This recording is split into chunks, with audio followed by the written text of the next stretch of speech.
కొన్ని పదాలు అడుగుతా, నేను అడిగిన దానికి మీరు ఆపోజిట్ చెప్పాలి. సరేనా? చెప్తారా? సరేనా?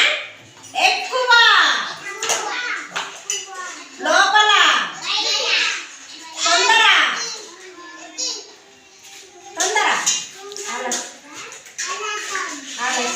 పొడవు, పొట్టి, లావు, రాత్రి,